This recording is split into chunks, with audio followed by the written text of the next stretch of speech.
안녕하세요. 결혼한 지 4개월 만에 어머님 그리고 신우와 한판하게 된 30대 여자예요. 남편과는 대학생 시절 소개팅으로 만났습니다. 남편 말로는 제가 첫사랑이었다는데 그건 립서비스일 수도 있고 잘 모르겠어요. 저희는 이후로 4년을 사귀다가 헤어졌습니다. 헤어진 이유는 생각보다 단순했어요. 남편이 군대에 다녀오는 것까지 기다렸었는데 저녁 이후로 친구들하고 노는데 빠져서 저한테 소홀해지더라고요. 저는 저대로 바로 취업을 하면서 사회생활을 시작했고 상황이 그렇다 보니 자연스럽게 헤어졌네요. 그러다 다시 만나게 된 건 둘 다 30이 넘어서입니다. 남편은 어느새 건설회사에 다니는 건실한 어른이 되어 있었고 저 역시 공기업으로 이직을 하면서 안정적인 생활을 꾸려나가고 있었지요. 남편이나 저나 생활이 어느 정도 자리를 잡은 상태에서 만나니 사귀던 시절에 좋았던 일들만 생각나고 그래서 더 빨리 또 다시 서로에게 빠져들었던 것 같아요. 이후로 8개월의 짧은 연애를 하고 결혼을 약속하게 되었지요. 서로 조건 같은 건 비슷해서 사실 결혼하는 과정에 있어서는 별 문제가 없었어요. 양가 부모님 모두 사위감이자 며느리감인 저희를 마음에 들어하셨고 크게 요구하시는 것도 없었습니다. 다만 딱 한 번 예단 이야기가 나왔을 때 하마터면 서로 얼굴을 붉힐 뻔하긴 했어요. 사실 남편 집안이 어려운 건 아니지만 저희 친정에 비하면 여유가 있는 편은 아니었거든요. 더 구체적으로 말하자면 남편과 처음 하는 연애도 아니었으니 결혼 이야기가 나온 이후로는 현실적인 이야기를 많이 했습니다. 가정환경이라던가 재산이라던가 그때 남편이 말하기를 어머님 아버님 다 생활력이 강하신 분들이라 지금도 일을 하고 계시기는 한데 문제는 신우랍니다. 신우가 워낙에 씀씀이가 큰데다가 또 남편과는 8살이나 차이가 나다 보니 어머님 아버님이 신우한테 워낙 오냐오냐 해주셨던 모양이에요. 그래서 어머님 아버님과 신우가 함께 사는 아파트 한 채를 제외하고 나면 사실 재산이랄 게 없답니다. 그러면서 남편이 덧붙이기를 제가 원한다면 시부모님께 부탁을 드려서라도 그 아파트를 담보로 잡고 대출을 받아서 결혼에 보태겠다대요. 하지만 솔직히 그 소리를 듣고 그래 그럼 그렇게 해서라도 대출 받아오라는 여자가 몇이나 되겠어요. 저도 당연히 손사래를 치며 됐다고 했고요. 그래도 남편이 개인적으로 모은 돈이 8천만 원 가까이 되었고 저 또한 그 정도는 가지고 있었으니 이 정도면 충분하다. 대출을 받더라도 우리 이름으로 받자. 그렇게 하기로 했네요. 그리고 이 이야기는 상견례 자리에서도 나왔어요. 양가 어른들 모두 모셔놓고 물론 구구절절 그 이유까지 말하지는 않았지만 아무튼 이렇게 둘만의 힘으로 해보기로 했다고는 말씀을 드렸지요. 그리고 그 자리에서만큼은 양가 어른들 다 기특하다, 장하다 하시며 서로 어쩜 아드님을 어쩜 따님을 이렇게 잘 키우셨냐며 서로 간의 덕담도 오갔습니다. 그런데 막상 다음 날인가 돼서 어머님께서 저에게 직접 연락을 해오셨더라고요. 어머님께서 저와 친해지고 싶다는 말로 저를 불러내셨는데 실상은 달랐습니다. 일단 용건은 간단했습니다. 그래도 결혼할 때 생략할 게 있고 하지 말아야 할 게 있는데 그중 하나가 예단이래요. 예단이라는 게 제가 어머님한테만 하는 게 아니라 남편 친척분들에게도 잘 부탁드린다고 인사를 드리는 개념인데 그걸 홀랑 빼먹으면 친척분들이 겉으로 말은 안 해도 저와 저희 부모님 흉을 볼 거라나요.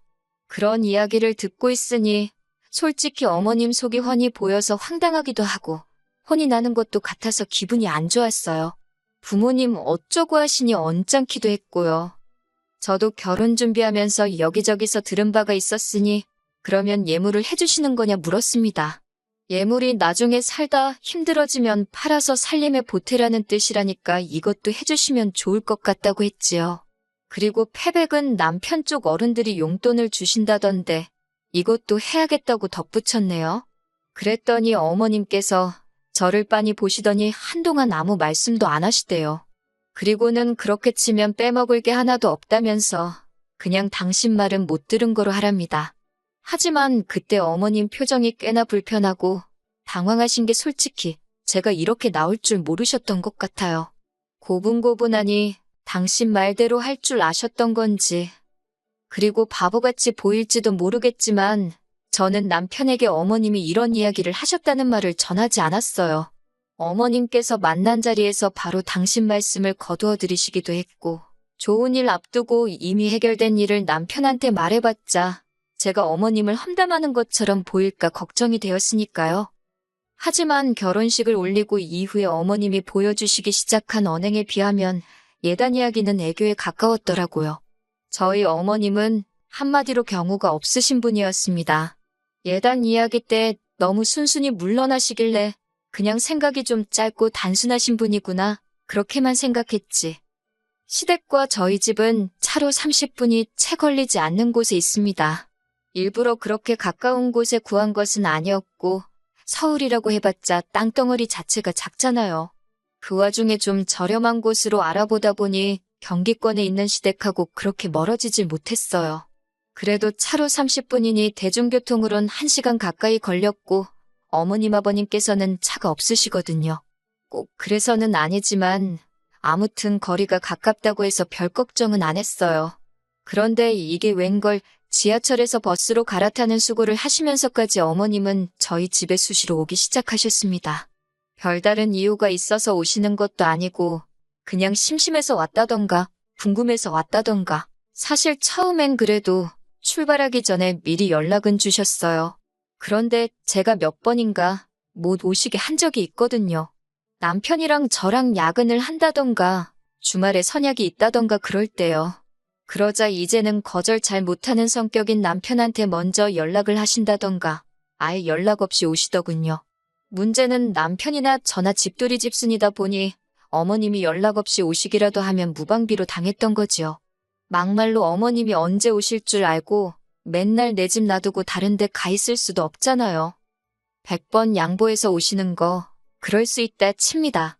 하지만 오셨으면 그냥 저희랑 밥 한 끼 맛있게 드시고 커피 한 잔 하고 가시면 되잖아요. 그런데 그게 아니고 그렇게 시시콜콜한 것까지 잔소리를 하세요. 시작은 냉장고부터입니다. 저희는 둘이 살기도 하고 식사 대부분을 회사에서 하다 보니 집에서 밥 해 먹을 일이 많이 없어요. 그나마도 저는 요리하는 걸 안 좋아하고 남편은 좋아해서 이따금씩 남편이 음식을 하고요. 그래서 집안일을 분담할 때도 제가 청소와 빨래를 맡았고 남편이 요리와 설거지를 합니다. 쓰레기를 버리거나 재활용하는 건 남편이나 저나 하게 되는 사람이 하는 거고요. 그런데 처음에 어머님께서 냉장고를 열어보시더니 이게 뭐냐면서 이게 사람 사는 집이냐고 저한테 뭐라고 하시더라고요. 그러면서 남편 이렇게 먹여서 내보내면 힘을 어떻게 쓰냐고. 그때는 정말 결혼한 지 한 달도 안 됐을 때라서 뭐라고 반박도 못하고 그냥 죄송하다 했는데 생각할수록 억울하더라고요. 그래서 이후로 비슷한 잔소리를 3-4번 들었을 땐 남편더러 이리 와서 설명 좀 하라고 했어요. 그러자 남편이 어머님더러 뭐 이런 걸 다 확인하냐면서 바빠서 그런 거니까 신경 쓰지 말라고 딱 자르더라고요. 그러자 어머님께서 부엌일이 며느리인 제 소관이지 어째서 남편을 앞세우냐 하십니다. 그래서 아니라고 남편이 부엌일을 제가 청소랑 빨래 등을 도맡기로 했다고 했더니 어머님이 어이가 없다시대요. 당신은 아들 부엌 드나들게 안 키웠다고. 그래서 저도 그랬지요. 저도 결혼 전까지 친정에서 부엌에서 일한 적 없다고요. 그랬더니 어머님이 어이없다는 듯이 너네 엄마가 너 반찬하는 것도 안 가르쳤냐고 그러길래 어머님은 신호 그런 거 가르치시냐고 물었습니다. 네, 맞아요. 솔직히 어머님 말씀에 화가 나서 저도 좀 빈정거렸어요. 막말로 남편에게 듣기론 신우는 자기 먹을 라면도 하나 제대로 못 끓인다고 했거든요. 할 줄 아는 거라곤 오로지 전자레인지로 데워 먹는 것뿐이라고. 그뿐만이 아니었습니다. 어머님은 어떻게든 제 흠을 잡겠다는 각오라도 하신 건지 창틀까지 손가락으로 문질러 보시더군요.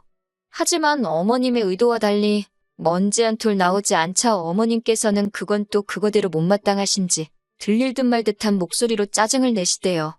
그리고 이런 일은 어머님이 저희 집에 오실 때면 매번 벌어지는 일이었습니다. 그래서 결국 나중에는 한 달에 2번 이상 오시지 말라고 그러면 현관문 안 열어드린다 했지요. 아버님께도 부탁을 드렸더니 아버님은 당신은 전혀 몰랐다면 이 엄마가 제정신이 아닌가 보다고 그러면서 저희 편을 들어주셨어요. 그런데 지난 설이었습니다. 결혼하고 처음 맞는 명절이다 보니 저도 나름대로 날이 많이 섰어요. 제사도 없다고 했는데 갑자기 올해부터 돌아가신 시조부모님과 시외조부모님 제사를 지내신다 하셔서 솔직히 짜증도 났고요. 특히 주변 사람들이 시외조부모님 제사는 제가 지낼 필요가 없다던데 어머님께서는 되려 제가 안 하면 누가 하냐고 제가 뭣도 모른다는 식으로 말씀하시더라고요. 명절 전날부터 시댁에 내려가 만두 빚고 8종류의 전을 하고 그 밖에도 무슨 아버님이 좋아하시는 음식, 신우가 잘 먹는 식혜, 어머님의 진두지 위아래 거의 저 혼자 별걸 다 만들었어요. 친정에서는 이런 일이 있지도 않고 정말 어쩌다 한 번 이따금씩 만두 정도는 빚곤 했는데 그래도 누구 하나 따로 노는 사람 없이 다 같이 보내는 시간이었거든요. 그런데 시댁에서는 정말 저 혼자 하다시피 했네요. 특히 만두라도 같이 빚겠다는 남편을 어머님이 기어이 밖으로 내보내시는 걸 보고는 정말 스트레스가 올라오더라니까요. 그래도 참명절이었던 만큼 가슴에 참을인 자를 새기며 무사히 고비를 넘겼습니다. 이튿날 아침에는 다 같이 모여 식사를 했지요. 신우는 자기는 딸이니까 제사랑 상관없지 않냐면서 전날부터 코빼기도 보이지도 않더니 아침에도 집에 안 들어왔는지 안 보였고 결국 아니나 다를까 저 혼자 설거지하는 신세가 되었어요. 그런데 그때 어머님께서 갑자기 분주해지시더니 냉장고 정리를 시작하시는 겁니다. 그러면서 설거지거리가 계속해서 나오기 시작하대요. 심지어 몇몇 반찬통은 열기가 무섭게 싱크대에서 설거지를 하고 있던 저도 맡을 만큼 고약한 냄새가 났는데 그래도 기어이 안 상한 거라며 저더러 맛을 보라는 식이셨어요. 당연히 맛은 안 봤고 견디다 못한 제가 큰 소리로 남편을 불렀습니다. 남편더러 와서 이 음식 썩었나 좀 먹어보라고요. 그러자 어머님이 화들짝 놀라시더니 이건 너랑 나랑 먹어보면 아는 걸 뭐하러 당신 아들까지 부르느냐고. 그래서 그러면 어머님이 직접 드셔보시라고 전 안 주셔도 된다고 정색을 하면서 말했어요. 그제서야 어머님이 좀 애매하다 싶은 것도 그냥 버리시더라고요. 설거지는 설거지대로 얼마나 많이 나오던지 결국 또 다시 남편을 불렀습니다. 저희 남편이 알아서는 못하는데 부르고 시키면 그건 또 잘 따라요. 또다시 남편이 불이 나게 부엌으로 오자 어머님께서는 저더러 지 남편 편하게 쉬는 꼴을 못 본다고 기어이 한 소리 하시대요. 그래서 저도 에라 모르겠다 생각하고 어머님도 저 편하게 쉬는 꼴을 못 보시나 보다고 그랬어요. 그제서야 상황 돌아가는 걸 눈치챈 남편이 왜 그러냐면서 제 손에서 고무장갑을 가져갔고 저도 순순히 내주고 거실로 나와 아버님 옆에 앉았습니다. 아버님께서는 이 모든 상황이 당신과는 상관없다 생각하셨는지 계속 킬킬거리며 웃고만 계셨는데 적어도 어머님 편은 안 드시니 기분은 안 나쁘대요. 그런데 그때였습니다. 현관문 열리는 소리와 함께 신호가 들어오더라고요. 꼬락서니가 어디서 술을 얼마나 먹었는지 머리는 다 풀어헤치고 옷차림은 또 얼마나 지저분하던지 그건 그렇고 어쨌든 신우도 눈치가 있을 거 아니에요. 어머님께서 식탁 의자에서 씩씩거리고 계시지 아버님은 뭐 금세 TV로 관심이 옮겨갔고 남편은 설거지하고 있지 저는 저대로 거실에 나와 있지. 신우가 무슨 일 있었냐고 어머님께 묻자 어머님께서는 네 새언니가 아주 말 한마디를 안 진다면서 신우한테다 대고 방금 전까지 있었던 일을 미주알고주알 다 말씀하시더라고요. 그러자 신우가 지 딴에는 어머님 편 들어준다고 한 거겠지만 저한테 다가오더니 자기 좀 보잡니다. 어이가 없어서 할 말 있으면 여기서 하라니까 시댁에 왔으면 며느리가 일을 하는 게 당연하지 놀 거면 뭐하러 오냐고 그래요. 그러면서 오빠가 설거지하고 있으니까 언니는 저기 화장실 가서 변기 좀 닦으랍니다. 어이가 없어서 신우를 빤히 쳐다보니까 아니 시부모님 쓰시는 변기도 못 닦겠다 이거냐며 괜히 지가 목소리를 높이더라고요. 사실 어제 시댁에 도착하자마자 화장실에 갔다가 저 기절하는 줄 알았어요. 아버님이 변기를 안 올리고 소변을 보시는 건지 앉으면 엉덩이 닿는 데 있잖아요. 거기에 샛노랗게 오줌방울 자국이 막 있더라고요. 진짜 비위가 상했는데 저도 써야 하니 어쩌겠어요. 대충 제가 물 청소하고 썼지요. 그런데 아침 식사 전에도 가보니까 또 그런 게 아니겠어요? 신우도 뻔히 그걸 알면서 저더러 그 변기를 닦으라고 하는 거니 제가 얼마나 화가 나던지요. 그런데 그때 부엌에서 남편이 야, 너 미쳤냐 그러면서 고무장갑을 내팽개치고 거실로 나오대요. 어머님도 그런 남편에게 놀라셨는지 너 왜 동생한테 그러냐고 소리를 치시고.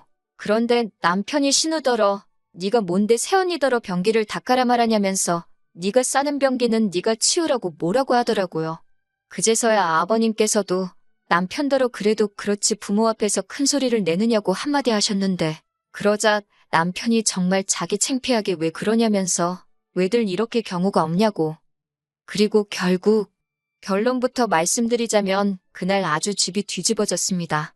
어머님과 아버님 두 분 다 세 사람 하나 들어오자마자 아들놈이 부모한테 대든다고 기함을 하셨고, 신우는 신우대로 오빠가 여자한테 미쳐서 가족도 못 알아본다고 악을 써댔거든요.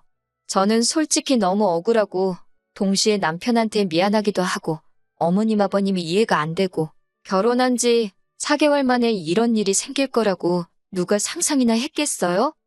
결국 저희는 난장판이 된 시댁을 뒤로하고 친정으로 향했습니다. 무슨 일이 있었는지 짐작도 못하셨던, 그리고 모르셨던 친정부모님께선 명절 당일에 올 거라고는 기대도 안 하셨다며 너무 좋아하시더라고요. 친정아버지께서 소고기 사주신다고 나가자 하셔서 그 길로 바로 고깃집 가서 배 터지게 먹었고, 이후로 친정부모님과 함께 윷놀이하며 시간을 보냈어요.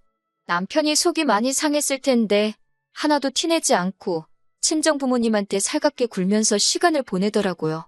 그 모습을 보고 있으니 내가 시댁에서 좀 참을 걸 그랬나 싶고, 그래서 그날 밤 자려고 누워서 남편에게 미안하다 했어요. 내가 너무 유난을 떨었나 보다고 그냥 좀 참고 어머님 기분에 맞춰드릴 걸. 그러자 남편이 대번에 하는 말이 그건 아니랍니다. 장인 장모님은 절대 선을 넘는 법이 없으신데 어머님이나 신우는 도를 지나쳐도 한참을 지나쳤다면서, 그러면서 앞으로도 혹시나 자기 가족들이 저에게 실수를 하면 무조건 자기한테 이야기하랍니다. 자기는 무조건 제 편이라면서요. 누가 그러더라고요. 아무리 시댁에서 누가 뭐라고 짓거려도 남편 하나만 단단히 붙들고 살면 무서울 거 하나 없다고. 그런데 정말 그 말이 맞는 것 같아요. 무조건 제 편일 거란 남편 말 한마디에도 크게 의지가 되고 힘이 나더라니까요. 앞으로 살다 보면 또 어이없이 당하고 황당한 소리도 듣고 그러겠지요? 그렇지만 지금처럼만 남편이 마음 변치 않고 제 곁에 있어준다면 무서울 건 하나도 없을 것 같아요.